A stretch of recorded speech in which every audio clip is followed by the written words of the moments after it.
बिस्मिल्लाहिर्रहमानिर्रहीम। जितने आपके हक इतने आपके हक पुलिस एहलकार, पटवार या सरकार नहीं खाती जितने अपने हक आप खुद खा जाते हैं। क्योंकि आपको आपके हक का नहीं पता। अपने हक को लेने के लिए आइए हबीब पारस ऑफिशियल के साथ कानून को सीखिए भी और जानिए भी। आज हम इसका जायजा लेंगे कि हमारी सोसाइटी में मियाँ बीवी के तनाज़ात, फैमिली डिस्प्यूट बेहद बढ़ते जा रहे हैं। अब जब मियाँ बीवी में अलहदगी हो जाती है, तलाक हो जाती है, तो ये बहुत मुश्किल मरहला होता है, ख़ास तौर पर उन बच्चों के लिए जो छोटे होते हैं कि वो इस तकसीम में किस ज़हनी अजियत का शिकार होते हैं। अदालतों को इसका बड़ा शिद्दत से एहसास है और अदालतें बहुत हमदर्दी से और बहुत जांफिशानी से इसके फैसले भी कर रही हैं। अब सवाल इसमें अगर हम देखें कि जो बच्चों की हवालगी है उसके बारे में कोई क्राइटेरिया हमारे पास नहीं है। हमारे यहाँ जो फैसलों की बेस है वो मोहम्मडन लॉ को दिया जाता है, मोहम्मडन लॉ के प्रिंसिपल्स को लिया जाता है। अब मोहम्मडन लॉ बेसिकली कोई कोडिफाइड लॉ तो है नहीं हमारी सोसाइटी में, मगर इसको दर्जा बहरहाल कानून का हासिल है, क्योंकि अदालतों के पास इस रेफरेंस के अलावा कोई रेफरेंस नहीं होता। मोहम्मडन लॉ की जो दफ़ा है 352, वो ये कहती है कि जो कम सन बच्चे होंगे, जिन बच्चों की उम्र कम होगी, वो माँ के साथ रहें। और कम सन से उसको डिफाइन फिर अगले सेक्शन में भी होता है 357 में कि कम सन से मुराद जो बच्चा है, बेटा है, उसकी उम्र 7 साल तक। और अगर लड़की है तो उसमें थोड़ा डिफरेंट प्रिंसिपल है कि लड़की जो है वो बालिग होने तक अपनी माँ के साथ रहेगी, क्योंकि बेटी की जो रिक्वायरमेंट है बालिग होने के वक्त उसमें जो तब्दीलियां हैं वो उसको एक माँ ही समझ सकती है और संभाल सकती है, बाप नहीं संभाल सकता।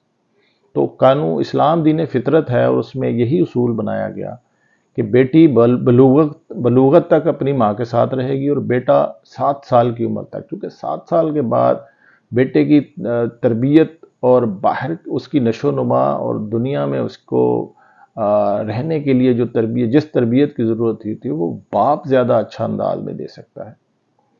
बहरहाल यही कानून है हमारा। मगर इस पे बहुत सारे फैसले आ चुके हैं, हत्ता कि ऑनरेबल सुप्रीम कोर्ट भी इस पे होल्ड फरमा चुकी है कि ये जो मोहम्मडन लॉ है और इसमें ये जो कहा गया है ये दरअसल एक आम कानून है, आम एक हवाला है, आम उसूल है। ये कोई हतमी एब्सोल्यूट प्रिंसिपल नहीं है कि इससे बाहर नहीं जा सकते। हमारे यहाँ जो प्रिंसिपल अडॉप्ट किया जाता है वो ये है कि बच्चे की वेलफेयर को देखा जाए। अब वेलफेयर एक बहुत वसी फील्ड है। वेलफेयर में जो ऑनरेबल सुप्रीम कोर्ट ने इसको डिफाइन किया हुआ है कई केसों में, मिसाल के तौर पर 98 SCMR पेज 1553 निगत फरदौस केस में, उसमें कहा गया कि बाप का हक कोई हतमी नहीं है और बच्चे की वेलफेयर से मुराद ये है कि ठोस ज़हनी, इखलाकी और रूहानी इक़दार जो होती हैं उस पर ये इस्तवार होती है वेलफेयर बच्चे की। तो इसलिए ये एब्सोल्यूट नहीं है कि ये वेलफेयर बाप के साथ होगी या माँ के साथ होगी, दोनों के साथ हो सकती है और कई सूरतों में किसी तीसरे के साथ भी हो सकती है। तो दफ़ा 25 गार्डियन एंड वार्ड एक्ट के तहत एक केस था। इस केस में ये था कि एक बच्चा था और उस बच्चे को माँ ने पाला था पैदाइश से और उसकी उम्र हो गई थी 11 साल। 11 साल के बाद बाप ने उसकी हवालगी का किया केस, तो वो केस उसके हक में हो गया और माँ का केस इसी बुनियाद पे पहुंचा अदालत आलिया में। अदालत आलिया ने शहादत में ये ऑब्जर्व किया, अब ये बड़ी अहम बात है कि आमतौर पे हमारे यहाँ जब बच्चों का केस होता है, बच्चों का मेंटेनेंस का, या वो माँ की तहवील में होते हैं, तो उसका खर्चा देना बाप की जिम्मेदारी है। बाप जो होते हैं वो क्या क्या गलतियां करेंगे जिसको अदालत ने ऑब्जर्व किया, मैं इसमें बताता हूँ। इसमें अदालत ने ये कहा کہ فیکٹ سے پتا چلا کہ باپ جو تھا وہ خرچہ دینے کی استطاعت رکھتا تھا، مگر وہ کرتا کیا تھا؟ وہ خرچہ دینے میں تاخیر کرتا تھا، لیٹ کرتا تھا، اور کچھ کئی ادائیگی سے گریز بھی کرتا تھا، بچنے کی بھی کوشش کرتا تھا، اور اس کی ادائیگی ریگولر نہیں تھی، بے قاعدہ تھی۔ تو اس سے عدالت نے آبزرو کیا کہ اس کا مطلب یہ ہے کہ جو شخص پیسے دینے میں تاخیر کرے، irregular ہو، تو اس کا مطلب یہ ہے کہ یہ وہ پیسہ روکتا ہے جس سے اس کے بیٹے نے زندہ رہنے کے لیے کھانا پینا اور مینٹین ہونا ہے۔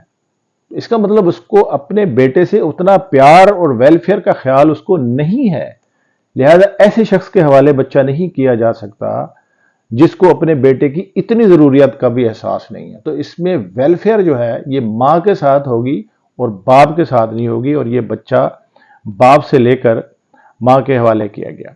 یہ کیس ہے جو ہے یہ ہے 2023 MLD پیج 218 پر، یہ جسٹس عابد حسین چٹھا صاحب کی ججمنٹ ہے۔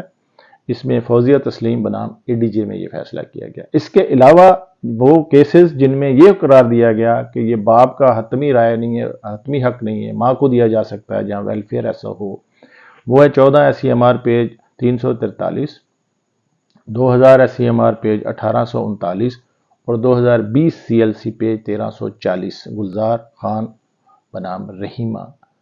تو اب ذہن میں ہونا چاہیے کہ اگر آپ ماں کی طرف سے کیس لڑ رہے ہیں تو پھر آپ اس چیز کو اجاگر کیجئے کہ باپ خرچہ دینے میں ریگولر ہے، ٹائم پہ نہیں دیتا، دینے میں ہیجیٹیٹ ہے، بحث کرتا ہے، تو یہ چیز آپ شہادت میں لے کے آئیں گے تو بچہ ماں کو ملے گا، باپ کو نہیں ملے گا۔ اور اگر آپ باپ کی طرف سے ہیں تو پھر یاد رکھیے ٹائم پہ خرچہ دیجئے، بروقت دیجئے، اور اس میں کبھی کوتاہی نہ کریں تاکہ آپ کا ریکارڈ جو ہو وہ درست ہو جائے۔ لیکن میں ایک بات آخری ضرور کہوں گا، چاہے آپ ماں ہیں چاہے آپ باپ ہیں، حضرت علی کرم اللہ وجہہ کے پاس ایک فیصلہ آیا تھا جس میں یہ تھا کہ ایک بچے کی 2 مائیں ہو گئی تھیں دعوے دار، وہ کہتی تھی میرا بچہ ہے، وہ میرا بچہ ہے، میرے حوالے کے۔ حضرت علی نے یہ فرمایا کہ ایسا کریں، حکم دیا کہ ایک لا کے نا اس بچے کو درمیان سے چیر کے دونوں ماؤں کو دے دیا جائے۔